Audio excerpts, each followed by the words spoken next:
Muy buen día, queridos alumnos. En esta oportunidad tengo el gusto de explicar el tema del uso de los signos de puntuación. Entre ellos tenemos el uso de la coma. Y la coma la vamos a clasificar en 5. La coma en enumeraciones, la coma en omisión al verbo, la coma en separación de dos elementos breves, coma en enlace de párrafo y oraciones y la coma vocativa.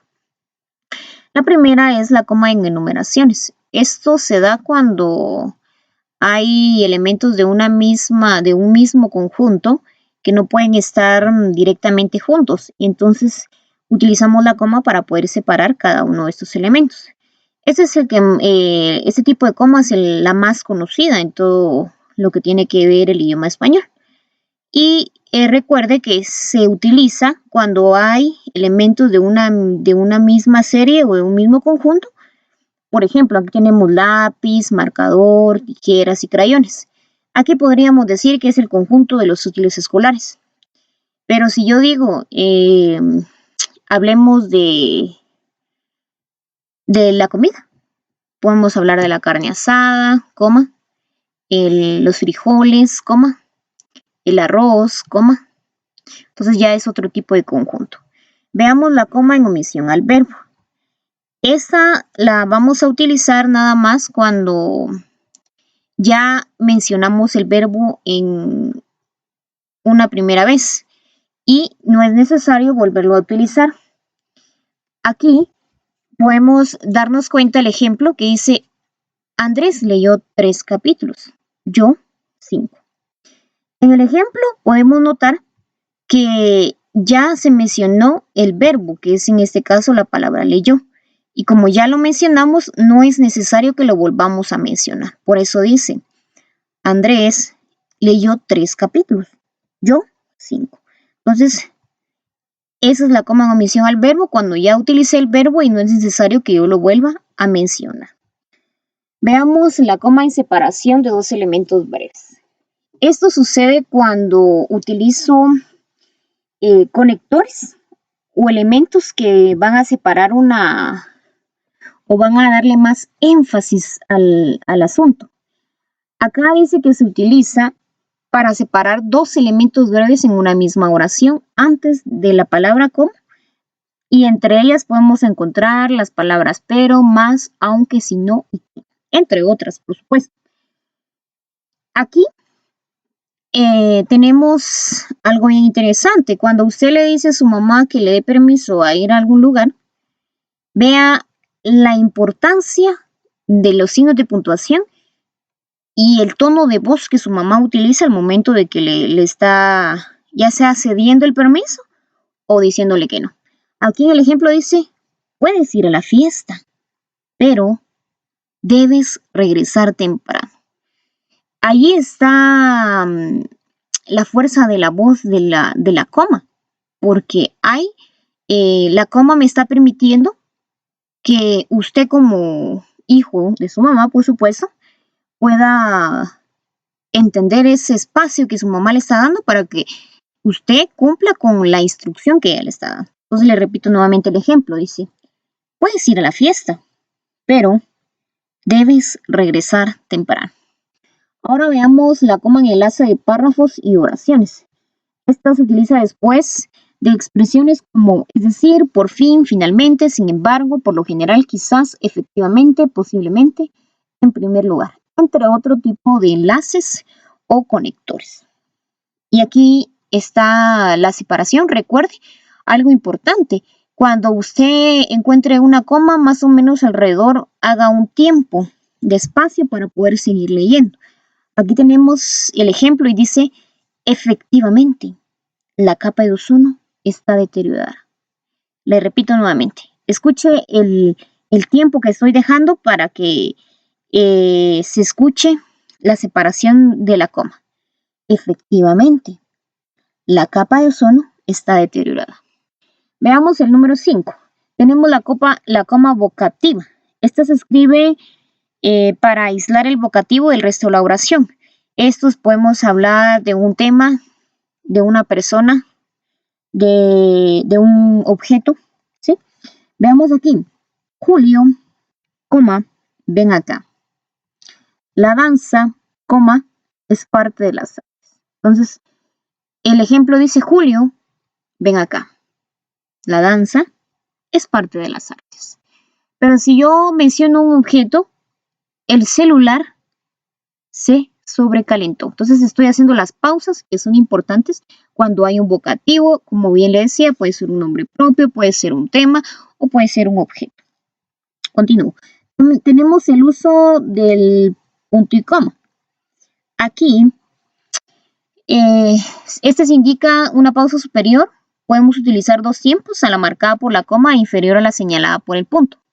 Si se da cuenta, le recuerdo lo que dije anteriormente, en la coma vamos a utilizar un tiempo y en el punto y coma vamos a utilizar dos tiempos. El primero tenemos aquí que se utiliza para separar los elementos de una enumeración cuando se trata de expresiones complejas que incluyen comas. Si se da cuenta, aquí tenemos un punto y coma, aquí tenemos una coma, un punto y coma, aquí tenemos una coma, un punto y coma. Y eso nos puede servir para poder comprender mejor lo que le voy a decir. Aquí hay dos elementos de diferente categoría o de diferente conjunto. Por lo tanto, no puedo colocarlos juntos y por ello es necesario utilizar el punto y coma. La chaqueta es azul. Dice que la chaqueta es azul y está refiriéndose, vea los dos conjuntos que está utilizando. El primer conjunto es de la ropa. Aquí está la chaqueta, los pantalones, la camisa, el abrigo. Y el segundo conjunto son los colores, azul, grises, blanca y negro. Entonces aquí está separado estas dos cosas para que usted se dé cuenta y que tome en cuenta que debe utilizar el punto y coma cuando hay dos elementos o dos conjuntos en una misma oración. Entonces la chaqueta es azul, los pantalones grises, la camisa blanca y el abrigo negro. Entonces se utiliza cuando hay dos elementos de un mismo conjunto y se hace énfasis, se utiliza punto y coma para poder terminar de separar. Ahora veamos. Tenemos otro aquí que suele utilizar, se suele colocar punto y coma antes de conjugarse o locuciones conjuntivas como pero, más y aunque, así como sin embargo, por tanto, por consiguiente y en fin, entre otras. Hay más.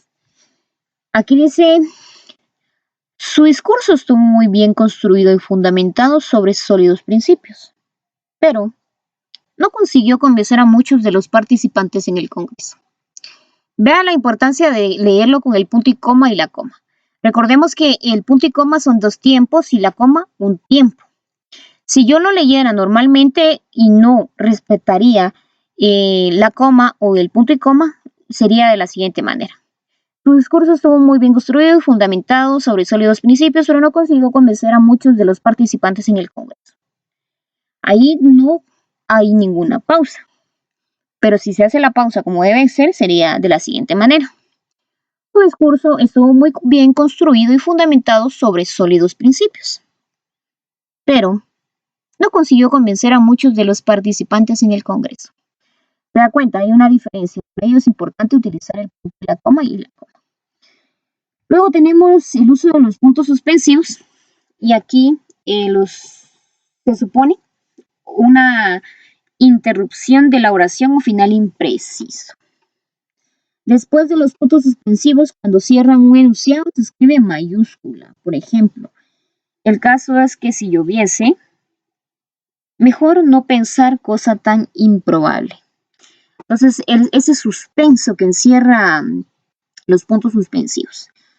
El segundo tenemos cuando los puntos suspensivos no cierran un enunciado y continúa tras ellos, se escribe en minúscula. Por ejemplo, estoy pensando que aceptaré en esta ocasión, debo arriesgarme.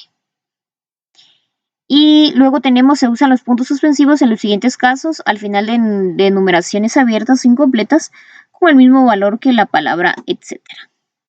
Ejemplo, su tienda es como la de los pueblos, donde se vende de todo, comestibles, cacharros, ropas, juguetes, y ahí están los tres puntos suspensivos que nos dan a entender que el asunto continúa. Espero que esto sea de utilidad para poder resolver su ejercicio. Y recuerde, las instrucciones del ejercicio dice copiar el ejercicio en su cuaderno y enviar a través de una fotografía en Messenger por mensaje privado el día jueves 16 de abril en horario de clases. Segundo A de 8:50 a 1:30 y segundo B de 9:30 a 10:10. Las fotografías deberán ser visibles para su respectiva revisión. Veamos aquí la hoja de trabajo. Tenemos en los espacios en blanco, escriba de color rojo los signos de puntuación que sean necesarios según lo explicado en clase. Veamos aquí, le voy a ayudar en la primera línea. Dice don Álvaro, coma, joven de origen desconocido, coma, lleno de virtudes, coma, valiente y rico, punto y coma. Llega a Sevilla y se enamora de Leonor. Entonces recuerde los 5 tipos de coma para poder realizar su ejercicio, y también tome en cuenta el uso del punto y coma, el uso de la coma y el uso de los 3 puntos suspensivos. Y aquí hay otras oraciones que debe de realizar. Así que esto ha sido todo por hoy. Que tengan un buen día.